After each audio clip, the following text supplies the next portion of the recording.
Welcome back to the channel. So I've just had this one in from this MJR Hobbies. Check them out. Facebook, if you don't know about them, you soon will. So this is the RFM Models, so it's Rye Field model, brand new release of the British Sherman Firefly, which is the Mark Vc. Very nice model this, so we're going to get into it and have a look. Starting off with the box art there, really good. You've got 3 schemes, there's loads going on all through here. So let's take a look what we get inside. So first off, quick look through the instructions. So we've got a nice glossy sheet there, gives you the parts breakdown all through here. It's got a photo etch set, decal sheet, turret which is loose and bagged, which is quite nice. Sorry about the glare here, I'm struggling with that. There we go. We've got 4 sprues here for the tracks, so we've got interlinking workable tracks, and that's how it all breaks down. So the schemes, the marking schemes, we get 3 options. This is the famous one that possibly may have taken out the Tigers and Whitman's Tiger in Normandy. So this is with the Free Troop in Northamptonshire Yeomanry, France 1944, and that's red 12 with the Soviet name on the side of the hole there, which I won't try and butcher by trying to pronounce that.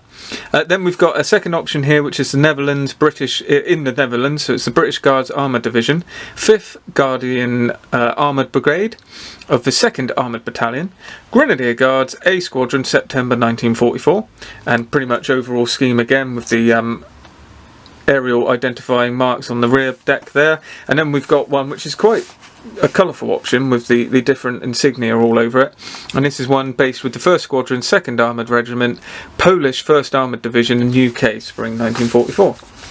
So conventional kind of breakdown with more modern kits, so we don't get the bathtub style hole, we're actually making it up from the sides, the rear deck and the lower hull. Then we've got the parts for the sprockets and some doors and stuff going on the rear panel.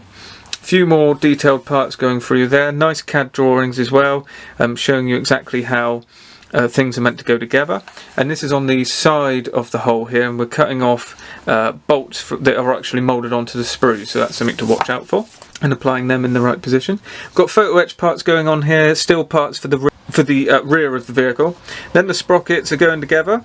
3 different types of sprockets, it seems. We've got J1, J2 and J3 for the outer rims, and then on the rear parts we've got J10, J8 and J9. So depending on what your marking option is there, it doesn't actually tell you, it just says make 2 of each. You'll have to check your marking options to see which sprocket you want to use. Then we've got parts for the air intake here at the back. I believe it's the intake, or it might be the exhaust system, but it's on the curves around the rear deck there, so we've got a photo etch piece going in there. Then the bogies going on, and these seem workable because we've got springs in the side here. You actually get metal springs that go in, and then the arms actually move. Wheels going on as well. Then we're on to the tracks, which do seem quite complicated. You've got a jig and you're making 1, 2, 3, 4, 5, so you're making 8 at a time. There's 83 pieces per side. I don't even want to know how many 8s I'm going to have to make there. I think you just get your head down and do it. They do look complicated, but I think once you actually get into it, it's going to be relatively straightforward, is my guess. Then we're starting to get onto the upper hole, so we've got parts all across there, photo etch parts. We've got photo etch light guards with an actual mould there to bend them around, which is a perfect thing to have. Very happy to see that. And we've got the grills there on the rear deck as well, again for the engine intakes. Rear light guards as well, also in photo etch. Few more parts going on, few more photo etch latches and stuff here, and everything's looking pretty good as we're going through here. Just finishing off the upper hole and starting to think about the side fenders, which you've got, and I believe you've got the parts to be able to leave the side fenders off, the rear fenders all front fenders, and have any sort of combination from what I can gather from the instructions. Turret going on. Obviously parts placement all going in there. There's no gun breach or anything, there's no internals with this. And then we've got these 1-piece moulded gun barrel, but the 2-piece moulded muzzle brake with a photo etch part going in the middle of that. And there seems to be 2 different muzzle brakes to this one. And then the machine gun and the mantlet going in with the gun, and that brings all of that together onto the cupola.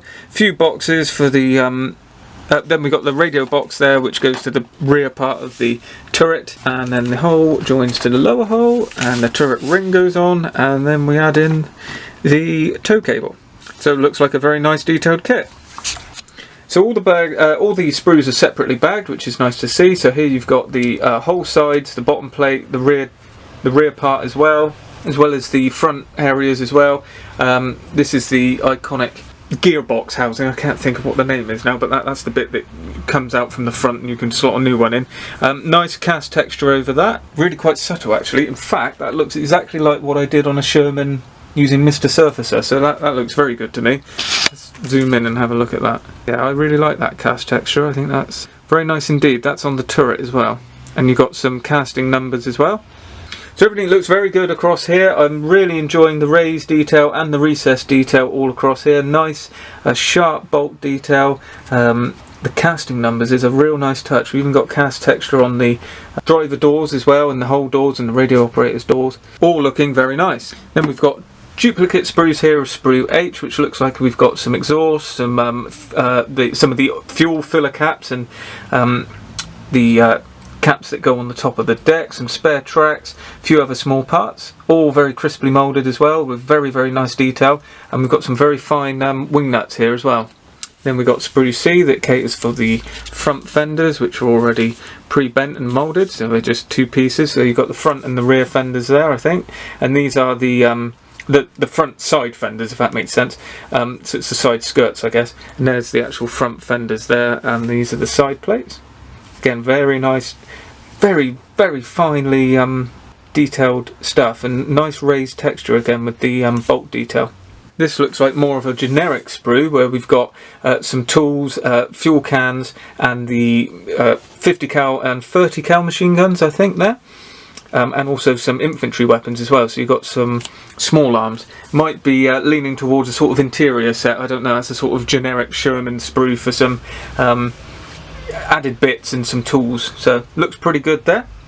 Again, same detail all the way across this, absolutely stunning. And the sprues keep coming thick and fast, so we've got the lower part to the turret ring here for the actual part of the turret, so that's going to join on to the turret, and then this is actually the whole ring that the turret sits in.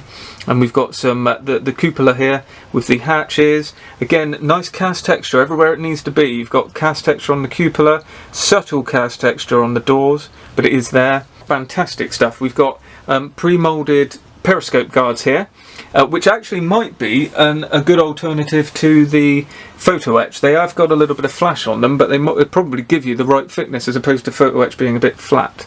Getting into the proper stuff now, so you've got the two different muzzle brakes, the one-piece gun there, which does have a small mould seam running down each side, but that's easily sorted out with a sanding stick.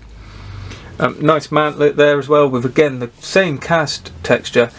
You've got the two-part mantlet, or is that two types of mantlet? No, I think that's the bit behind. Maybe wrong. I think I'm right. I think that bit goes on that bit. But let me know in the comments if I'm wrong. I'm sure you will. A few more small hatches. Ejector pin marks on the rear sides where you're not going to see them. Then we've got the 4 Sprues of Tracks. So what we've got here are these pre-moulded sections there. So that's how you're doing them in the 8 runs. They're the sort of guide horns or the teeth on the outside. Bit of a different type of track, this Sherman track, compared to like more German type stuff. So you've got the pads that go on the bottom. So you basically lay those pads down, put the teeth in on the sides through the jig, and then glue these top parts on as well, and that gives you your track run, and it should all be workable. We'll have a look at that when we get into the build of how they go together, but I think you know, get your head down and get into it. So then we've got the one piece sort of upper hull part apart from the engine deck, and the one piece moulded turret.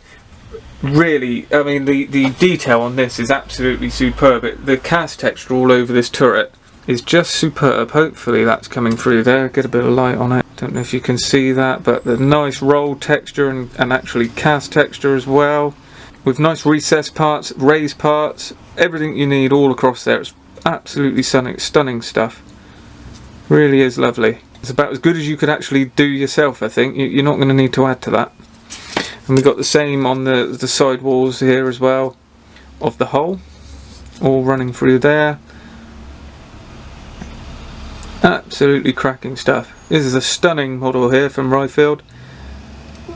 Raised weld beads down there and here. Oh, it's really great. This is all stuff you usually have to add. And then we've got duplicate sprues again for the running gear. So you've got the bogies, the wheels and the sprockets and the idlers. Along here we've got the bolts that you cut off and use for different parts and add them in.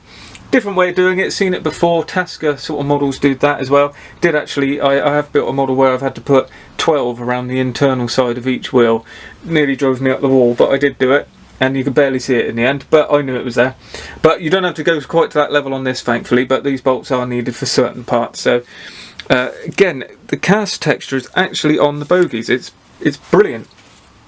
Even on the wheels to a certain point as well.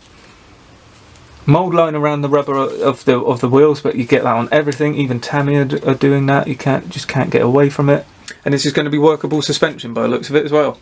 And then we've got all the fun bits. So we've got a bag of springs that I don't open, so they're for the bogies. We've got a piece of string here as well for the tow cable. I'm not sure what these are. These are probably specific to one variant. This is just a bag of, seems like extra kind of arms for the bogies. So I don't know what that's actually about. We've got a bag of polycaps, clear periscopes, pretty straightforward. And then we've got the decals and the photo etch. Fingerprints all over those. So there's the photo etch again. You've got your light guards, your periscope guards, the grill at the back, parts for the fenders along the side, grills for the intakes as well. I mean, it is literally all there. You don't need to add anything to this one. This is a complete model in a box, I'd say, for however far you want to go, really. Quite matte on the carrier film, but it is very tight around, so you've only got it in between the 1 and the 2. It's only on the internal of the triangle. There's hardly any outside of any of these. It's all on the internal, so you know, you can pretty much work with that. So there we go, a quick run through on the Rye Field model, brand new British Firefly Sherman 5C, or the British Sherman 5C Firefly, which is an absolutely stunning kit. It's an incredible thing. Looks absolutely brilliant in the box. I'm going to be building this one probably straight away by the looks of it. I had a few things. I could go either way with my schedule at the minute. I know I've promised quite a lot down the road and it's all coming, but I think I'm probably going to rattle straight into this one because it's topical and it just ticks the box for me and it looks like it'd be a nice build. So if you want to follow along with that, stay tuned to the channel, hit the subscribe button below. If you like this video, please consider giving the video a like. Let me know your thoughts in the comments below and I'll see you in the next video.